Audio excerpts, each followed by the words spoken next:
बिस्मिल्लाहिर्रहमानिर्रहीम। अस्सलाम वालेकुम वरहमतुल्लाहि वबरकातुहू। फेडरल बोर्ड ने क्लास 9th के लिए 2025 में जो एग्ज़ाम होंगे उनके लिए पहला मॉडल पेपर जारी कर दिए गया है। जो 2024 की बुक्स हैं उसमें से ये बनाया गया और एसएनसी 2022-23 इस्तेमाल हुआ है। मॉडल पेपर शुरू करने से पहले इसमें से कुछ अहम हिदायत जो मैं आपको बताते चलूँ।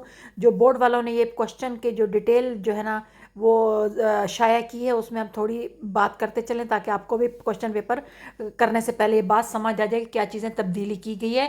क्वेश्चन नंबर 4 और 5 में जब नज़म और गज़ल की आप तशरीह करेंगे तो उसमें उन्होंने कहा है कि आपने शेर, नज़म, पारा जो भी दिया होगा उसकी अपने उसके पस मंज़र भी बताना है, यानी उसका बैकग्राउंड भी बताना है, और उसके फ़नी महासिन भी बताने हैं, यानी या शेरी इसमें क्या इस्तिलाहात इस्तेमाल हुई हैं। लेकिन जो मॉडल पेपर दिया गया उसमें इस क्वेश्चन में इस चीज़ का मतलब कुछ नहीं पूछा गया, सिर्फ और सिर्फ कहा गया तशरीह करें। तो इसलिए आप इसको आप टेंशन लेने की ज़रूरत नहीं है। उसके बाद सवाल नंबर जो आपका क्वेश्चन नंबर 6 में देख लें, इसमें दो कुछ चीज़ें शामिल की गई। एक तो आपका इसमें सफ़रनामा शामिल किया गया है। जो भी किसी जो है ना सफ़री रुदात जिसे कहते हैं, यानी कोई भी सफ़र की रुदात होगी उसको सफ़रनामा भी कहा गया, तो उसको सफ़री रुदात भी कहा जाएगा। तो उसकी यानी किसी तकरीब की आपकी रुदात नहीं शामिल की गई, किसी भी फंक्शन की रुदात नहीं होगी, बल्कि सफ़र की रुदात इसमें शामिल की गई है। साथ साथ आपकी याददाश्त भी है, यानी एक डायरी राइटिंग, वो भी आपका टॉपिक शामिल किया गया है। और आप बीती बेजान अशा की, तो इनमें से कोई, इन तीनों चीज़ों में से कोई आपकी एक चीज़ इस क्वेश्चन में शामिल होगी, या उनमें चॉइस होगी, या फिर एक वो चीज़ शामिल होगी।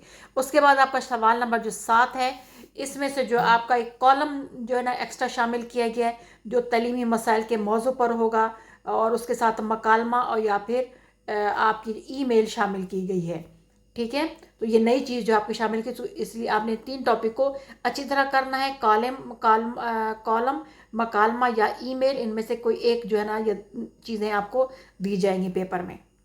अब इस पेज पे सबक, गज़ल और नज़मों के नाम दिए गए कि ये चीज़ें आपके पेपर में शामिल है आपकी बुक के हिसाब से। अब मारूजी सवालात पे आते हैं। मारूजी सवालात थोड़े से डिफ़िकल्ट इस्तेमाल किए गए हैं, जो आपके पूछे गए हैं, तो इसलिए आपको ग्रामर में बहुत ज़्यादा कवायद में आपको मेहनत की सख्त ज़रूरत है। मैं आपको एक एक MCQ आंसर बताती जाऊंगी कि किस तरह पूछा गया है। उस हिसाब से आपने सारी की सारी जितनी भी ग्रामर है आपको बोर्ड वालों ने आप किताबों के पीछे नज़म, गज़ल और असबाक के पीछे दिए, वो आपने अच्छी तरह समझ के याद रखिएगा, हल करनी है, वरना आप पेपर में रह जाएंगे। पहला आपका MCQ से, अहमद की घड़ी बहुत कीमती है। पूछा गया है कि तज़कीर और तनीज़ के निशानदेही करें। कैसे पता चला है कि जुमला मुज़क्कर है मुअन्नस? की से पता चला है। अहमद की घड़ी, का घड़ी नहीं है, की से पता चला है कि ये मुज़क्कर मुअन्नस है। उसके बाद तरफ़ैन तशबिया किन अरकान के मजमूए का नाम है? वो है मुशब्बा, और मुशब्बा बे को तरफ़ैन तशबिया कहते हैं।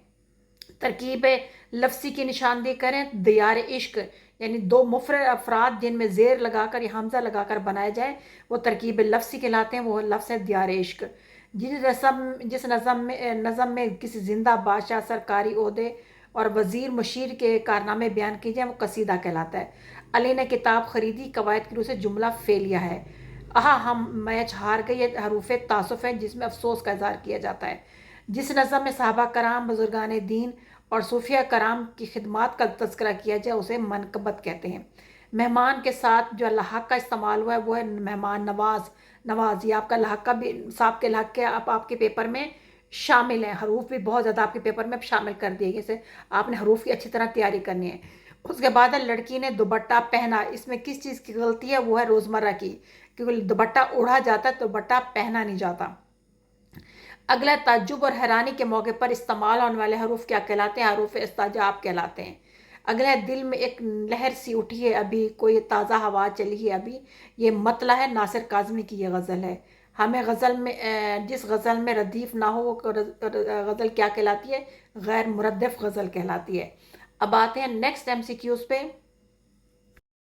अब अगले मरूजी सवाल पे आते हैं। खा खा के औस और भी सब्ज़ा हरा हुआ था, मोतियों से दामन सहरा भरा हुआ। इस मिसरे में मस्तार मना क्या है? इस मस्तार मुँह जो है या मना है वो है मोतियाँ हैं। और इसमें मस्तारला जो है ना वो औस शबनम को कहते हैं, और उसके लिए जो मस्तार मना इस्तेमाल हुआ है वो मोती इस्तेमाल हुआ है, तो ये मोतियों आपका मस्तार मना होगा। अगला है, कलीम मस्जिद में अकेला ऐसे बैठा था जैसे कफ्स में मुर्गे नौ गिरफ्तार। तो ये तशबीह है, जैसे के लफ्ज़ में पता चला है कि यहाँ पे तशबीह इस्तेमाल हुआ है। इस इल्म बयां की कौन सी खूबी है? यहाँ पे तशबीह है। اگلا بے خطر کود پڑا آتش نمرود میں عشق، عقل ہے محو تماشا لب بام. ابھی یہاں پہ سنت جو استعمال ہوئی ہے تلمی استعمال ہوئی ہے. عشق نمرود یا آتش نمرود جو ہے نا یہ تلمی استعمال ہوئی ہے. امید ہے آپ کو MCQ سمجھ آ گئے ہوں گے. اب آگے پیپر کی طرف چلتے ہیں. اب پیپر کے دوسرے حصے میں آتے ہیں. یہ پورا پیپر کا دوسرا حصہ ہے. پرانے پیپر ماڈل پیپر جو تھا اسی کی طرز پر بنایا گیا ہے، صرف چیزیں نئی ڈالی گئی ہیں، تو اس میں پریشان ہونے کی ضرورت نہیں. لیکن کیونکہ 9th کے بچے ظاہر پہلی دفعہ پیپر دے رہے ہیں تو ان کے لیے یہ چیز نئی ہوگی. تو ایک آپ کی کسی بھی سبق میں سے، آپ کی جو کتاب میں اسباق ہیں ان میں سے کسی بھی سبق میں سے ایک پیراگراف انہوں نے چنا ہے، اور اس پیراگراف کے 2 نمبر کے 8 سوال بنائے ہیں انہوں نے. اور ان 8 سوال کے جو ہے نا ان میں سے ایک سوال کی چوائس ہے آپ کو. ان سوال کو آپ نے 2 نمبر کے حساب سے جوابات لکھنے. پیراگراف کو 1 سے 2 دفعہ اچھی طرح پڑھیے گا اور پھر انشاءاللہ تعالیٰ آپ جوابات لکھنے کے قابل ہو سکیں. لیکن پیراگراف کو سمجھنا ہے آپ نے، ٹھیک ہے، تاکہ آپ کو جواب جو ہے نا اپنے الفاظ میں لکھنے ہوتے ہیں اوپر ٹھیک ہے. اس کے بعد حصہ شعر ہے. یا آپ کی جتنی نظمیں اور غزلیں دونوں کو ملا کے 5 جو ہے نا وہ آپ کے 5 اشعار دیے گئے ہیں. ان 5 اشعار میں سے 6 کوشچن پوچھے گئے ہیں. ہر کوشچن 2 نمبر کا ہے. شعر کو اچھی طرح پڑھنا ہے، زیادہ رٹا لگانے کی ضرورت نہیں. شعر کو اچھی طرح سمجھے اور اسی شعر میں سے ہی آپ نے جواب پک کرنا ہے. ایک سوال کی آپ کے اس میں آپ کی جو ہے نا وہ چوائس ہے. یہ نظم اور غزل دونوں کو ملا کے آپ کے اشعار میں سے سوالات پوچھے گئے ہیں. تو اس میں گرامر بھی شامل ہے، اس میں سب کچھ شامل ہے. اس کو اچھی طرح پڑھیے تو آپ کو آسانی کے ساتھ، اگر آپ کو تشریح آتی ہے، الفاظ معنی آتے ہیں، تو آپ اسی میں سے آنسر ڈھونڈ کے آسانی کے ساتھ اس کو آپ لکھ پائیں گے. اگلے صفحے پہ آپ کا اب گرامر کا آتا ہے. یہاں پہ گرامر کو آپ نے اچھی طرح پڑھنے تبھی جواب دینے قابل ہو سکیں گے. پہلا ہے علی محنتی ہے. اس جملے کی نحوی بتانی ہے، یعنی جملہ اسمیہ یا فعلیہ. یہ جملہ اسمیہ ہے. اس کی ترکیب بتانی ہے. علی مبتدا ہے، محنتی خبر ہے، فعل ناقص ہے.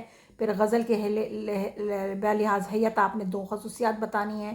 پھر شعر دیا ہوا ہے، اس میں سے علم بیاں کی کون سی قسم ہے بتانا ہے. یہ مجاز مرسل ہے، کنایہ استعارہ ہے. پھر اس کی تعریف کرنی ہے. پھر اگلا ہے صنعت سخن، مناجات کسے کہتے ہیں. صنف سخن میں مناجات کی تعریف بتانی ہے. پھر صنعت تکرار کے جو ہے نا وہ ایک شعری مثال سے آپ نے اس کی وضاحت کرنی ہے. پھر 2 پیراگراف دیے ہوں گے. ان 2 پیراگراف کو اپنے آسان الفاظ میں ہر جملے کو 2 یا 3 انداز سے لکھتے جائیں گے تو آپ کو آپ کی تشریح آسانی کے ساتھ ہو جائے گی. پھر اس کے بعد نظمی اشعار ہیں. دونوں نظمیں جو ہے نا وہ آپ کی اپنی کتاب سے دی گئی ہیں، ایک حمد میں سے اور ایک جو ہے وہ محنت کی برکات میں سے. لیکن یہ محنت کی برکات نیشنل بک فاؤنڈیشن میں نہیں ہے، یہ کنتب یا کسی اور بک میں وہاں سے شعر اٹھائے گئے ہیں. اس کے بعد غزلیہ جو ہے میر تقی میر ہے اور ناصر کاظمی میں سے دیا گیا ہے. اور اس کے بعد ایک پرانی کتاب کی ابیتی لکھنی ہوتی ہے، یا پھر ایک تفریح سفر کی روداد لکھنی ہے آپ نے. اور پھر جدید ٹیکنالوجی کی تعلیم پر اثرات پر آپ نے ایک کالم لکھنا ہے. اس کا مطلب کالم آپ کو تقریر یا کالم آپ کو لکھنے آنے چاہیے. اس کے لیے آپ کو بہت محنت کرنی پڑے گی.